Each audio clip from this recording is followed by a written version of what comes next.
I think it's time to settle this. I think it's time to settle what is truly the true Death Valley in college football. And we're going to get that here this Saturday as we will have number 8 LSU taking on number 4 Clemson in what's going to be a top 10 matchup according to the Redshirt Sports Top 25, which is the official top 25 of college football Redzone. And gonna have the eyes of the nation, I would think, as we have them on primetime television, 7:30 Eastern, over on ABC. They should have the eyes of the college football nation locked into this big time matchup. And both teams, they're gonna be looking to try to get under some fast starts, as both programs in recent memory, they have had some early season shortcomings, to put it lightly, as both teams are looking to ultimately set the tone for the college football season, and really not much of a better way to do just that by notching a top 10 win in the get-go and really solidify yourself as at least a top 5 team in the nation as you get a little bit closer out of that non-conference slate and moving into the actual conference slate, where many seasons are truly determined.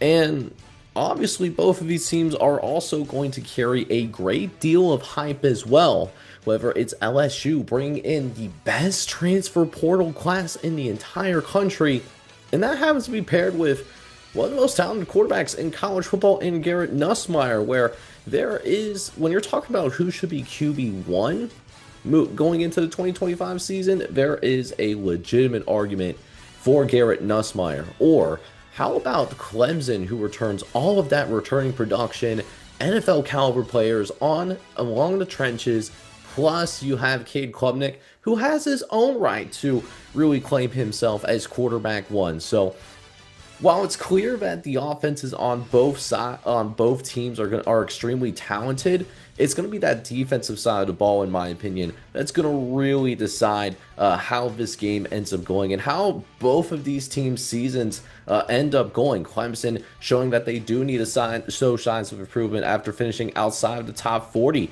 in terms of points per game allowed last year, while at the very same token, you're also talking about what does LSU need to do. They need to show some more consistency on the defensive side of the ball as well. And that's really what it barrels down to, in my opinion. We know both of these offenses, I think, are going to be really good this year. I don't think that should be questioned with either LSU or Clemson.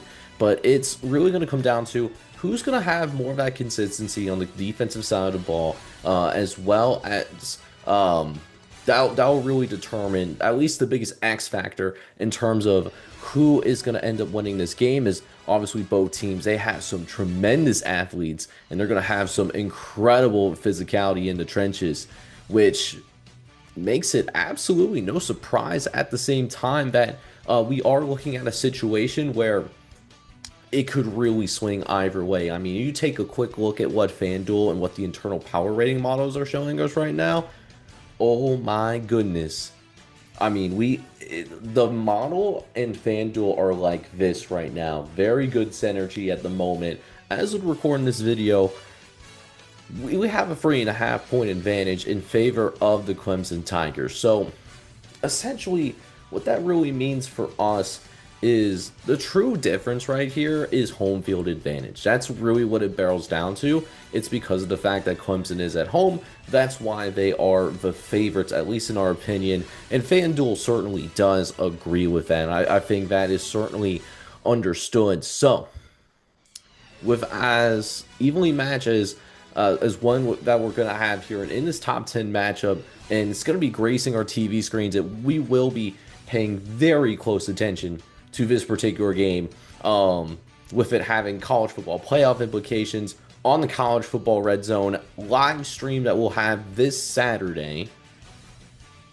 I will say, in terms of how I think this game is going to go, I'm going to give a little bit of that extra benefit of the doubt to the home team, as I think Clemson does emerge victorious, not because of that home field advantage, but generally speaking, I am a little bit higher on Dabo Swinney than I am at Brian Kelly at the moment. I'm not sold as Brian Kelly being this elite level head coach, like how I feel about Dabo Swinney.